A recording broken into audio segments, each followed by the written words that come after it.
Parashat Shelach. Nothing but the truth. Emet, or truth, is one of the most important values in Judaism and in life. That's why it may surprise you to hear that Rabbi Eliyahu, the Gaon of Vilna, said that many people, when they say the Shema, do not tell the Emet. But don't worry.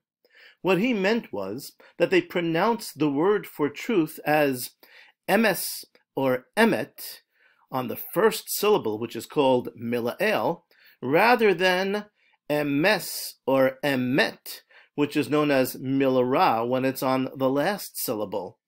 The correct pronunciation is milara if you want to pronounce the word correctly, and it is so important to pronounce the words of the Shema accurately.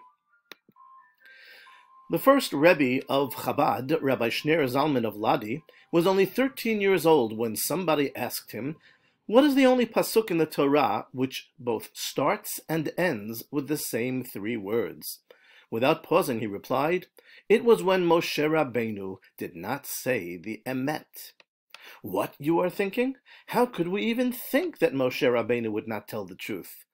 Don't worry. Here is what he meant. In Parashat Shelach, the last pasuk of Vayomer, the third paragraph of Kriyat Shema, is Ani Hashem Elokeichem asher hotzeti etchem me'eret Mitzrayim lihiyot lachem lelokim Ani Hashem Elokeichem. It starts with the words Ani Hashem Elokeichem and it ends with those same three words. However, in the Torah, we do not have the word that we add in the Tefillah. When we say this in Tefillah, we always conclude with emet. But Moshe did not say that when he wrote down the words of the Torah. So we have a pasuk which begins and ends with the same three words, but Moshe did not add the word emet.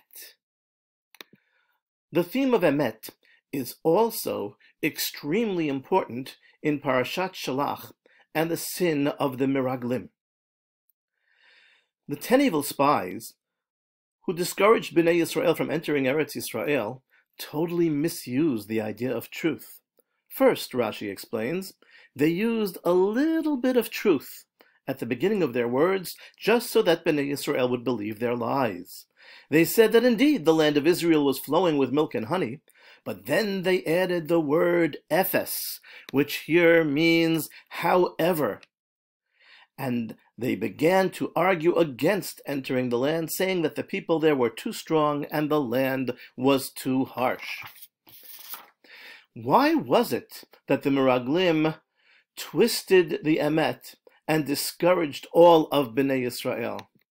The Miraglim's idea of truth was limited to what they could see and touch. By that definition, no one could conquer the land of Israel. They forgot that for a Jew, the truth must always include Hashem's help and our belief and faith in Hashem. If you take Hashem away from our concept of emet, what you have left is only sheker, lies and falsehood. David Ben-Gurion, the first prime minister of the state of Israel, understood this when he said, in Israel, in order to be a realist is someone who sees things as they actually are and isn't overly optimistic. In order to be a realist, he said, you must believe in miracles. This is what we are saying, that the miracles are the help of Hashem, which are an essential component, an important part of any definition of truth, of emet. At SAR, we feel that all of our lives and all of our goals must include Hashem and His help. We set our goals very high, and we trust that Hashem will help us achieve them. And He always has.